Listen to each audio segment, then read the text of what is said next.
Okay. So this time we are going to explain what's the XML serialization. So XML serialization text-based XML standard uh, uh, format. So whatever the reason, as we explained before, we have not only the uh, um, bi binary format serialization, also exists XML because of the maintainability, also generalization purpose. Uh, they drive uh,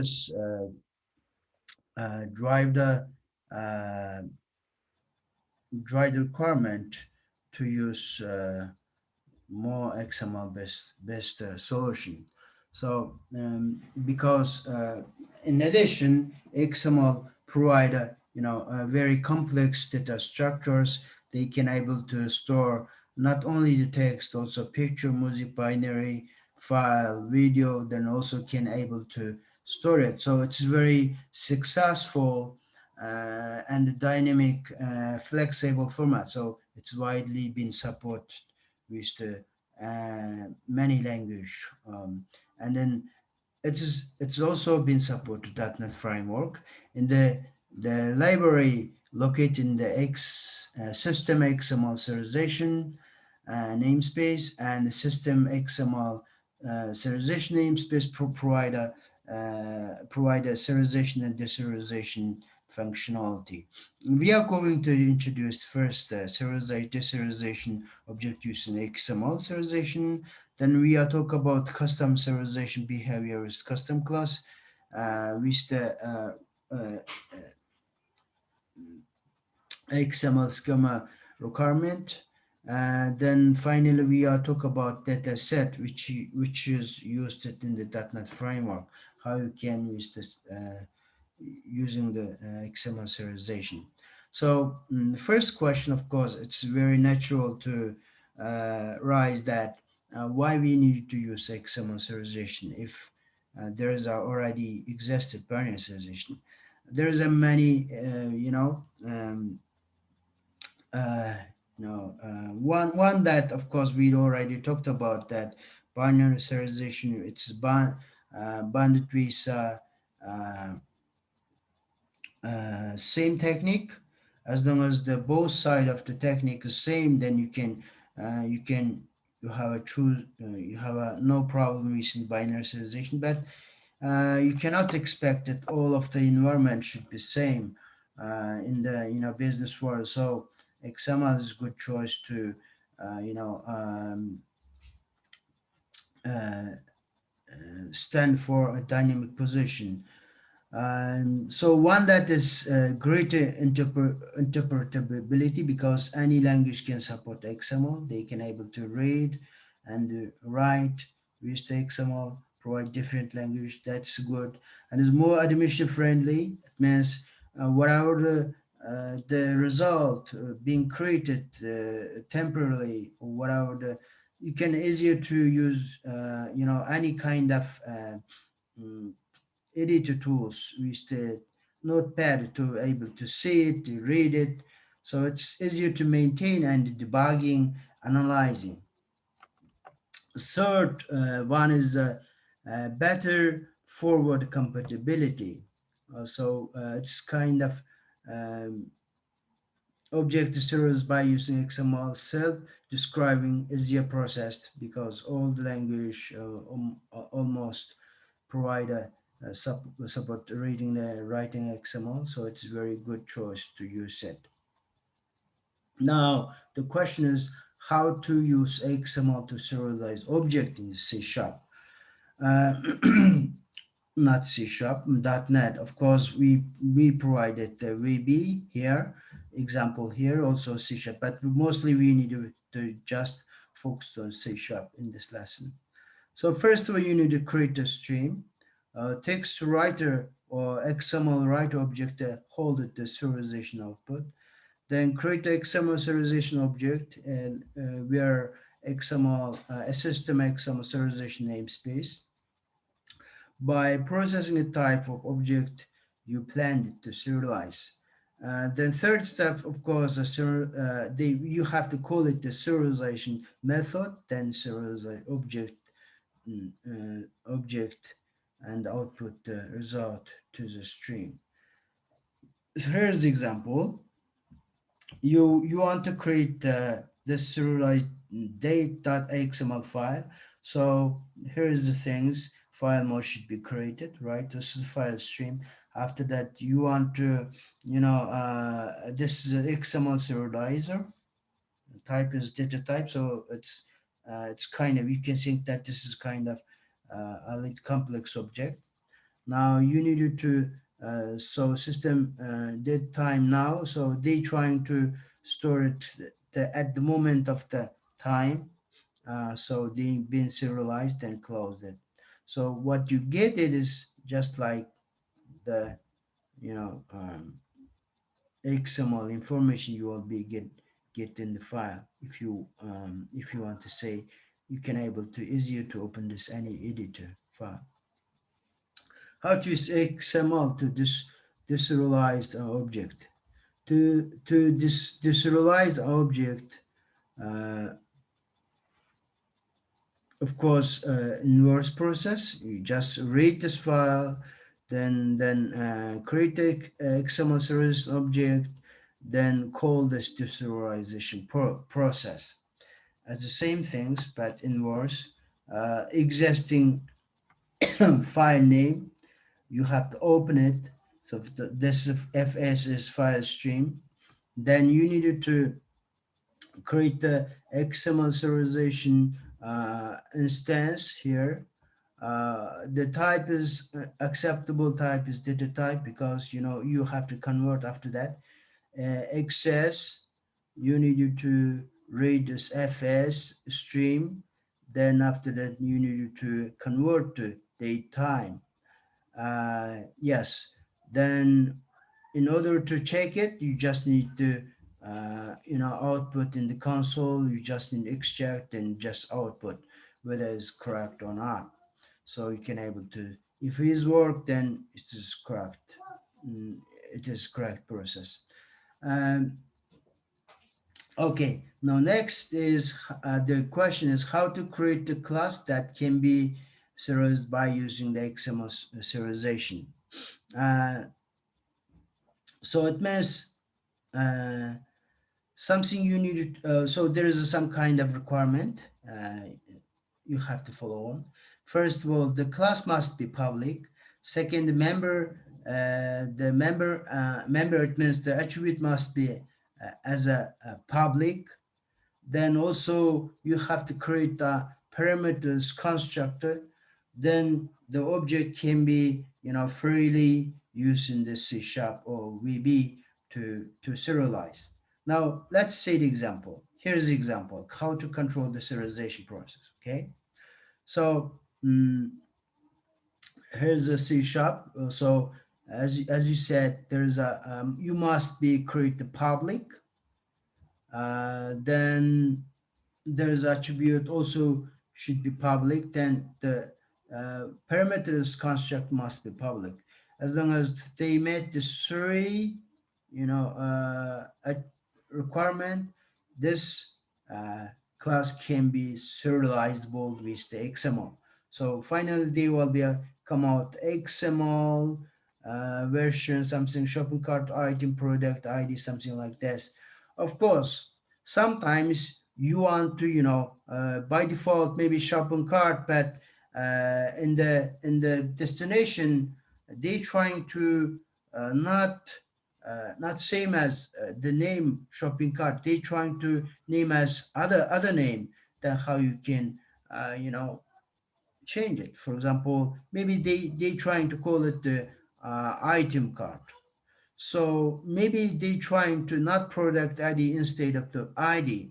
How you can so maybe in term that you trying to a little bit doing some kind of correction, how you can do that. So there is a several XML serialization attribute there existed. So you want to change something, any XML attribute, using the XML attribute to emphasize XML array to a- array member can be used to XML array to identify, and then XML element, XML ignore to some attribute. If you not necessary to serialize, then you can use this one. XML root, which is the class name, for example, here is before that used the shopping cart item. They, instead of using the other name, you can use this one. So uh, those are, you can have a chance to use this mm, attribute to using during the process. For example, here's a, C sharp class. Here's, they give the XML route, they give the cart item. Now, so they don't necessarily to create shopping cart item, instead of they use cart item. So you have a choice to create it. Now, then also attribute item, product ID, something else. Then you also using the XML ignore to, you know, uh, mm, ignore the specific item. So what will be create this specific XML uh, formatted serialization object is create like that. It is a cart item, not shopping cart item. You can compare with before, just like that shopping cart item, but if you using the specific uh, process, specific, you have a chance to, uh, adapt your development process. It should be more custom way to you can create it. Okay, and then also sometimes you have a many XML object already existed. How you can, maybe how you can develop, how you can use it in the code level. So there is a tools can directly convert from the XML schema to create this, automatically generate with C sharp code or VB code.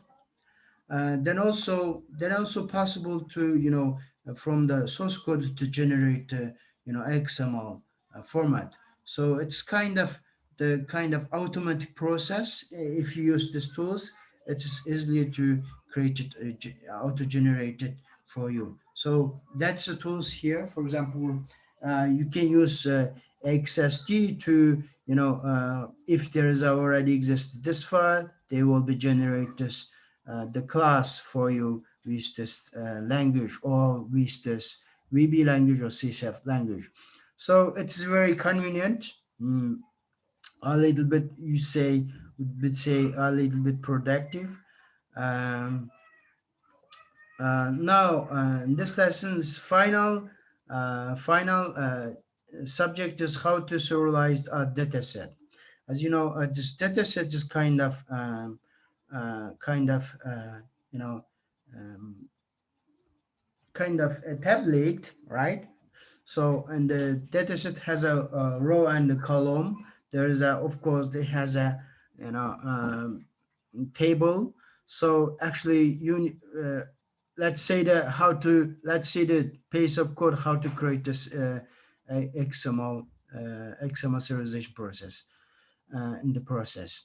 So first you need to initialize the serialization object, XML serialization object. They say that put this data type. Then this you want to give this name of the data set. Of course, the data inside data set has a data table. Of course, give name my data set, my table name. Then it is of course column. There is only one column. The things. Then the table column add to the column added to table added to table added to data set. Then they have a row, of course, right? Then after then you trying to manipulate it, right? Then finally they will be get this the data set object, right? And the just only one key data set. not T, R data set. Then you can create this stream writer to serialize the object. You can able to serialize it. Then same thing, of course, you can such information. You of course, you know, um, you can easier to using the XML format to serialize and also deserialize. Okay, so that's all about this today's topic. Um, we already talked about how to create with the XML serialization, and then also we talk a little bit mentioned the why we needed to use it XML serialization. Then we talked about the process, exactly the code level of the uh, we mentioned that what kind of library they can support it. We mentioned that the library where is it coming from. We just showed that piece of code. Then let us demonstrate this. What kind, how does it look like? Then also mentioned that showed us uh, XML deserialization process. Uh, if after that further we mentioned that the specific requirement per requirement in order to create this XML serialization, what would be look like with the class. Of course, we talked about uh, three prerequisites they have to must be follow: public class, public attribute, and the parameterless constructor. Then they no problem is the serialization with the XML. Then we also talked about how to manipulate if there's something as from the source to destination a little bit different. We talked about the many XML serialization attribute, uh, use those attribute to change or adapt the process. For example, we did explain here. Yeah, finally, we also mentioned the dataset, which is kind of table to dimensional table. We can still we explained it with the by the code. So I think it uh, should be understandable for the of the developer. Okay, that's all about it.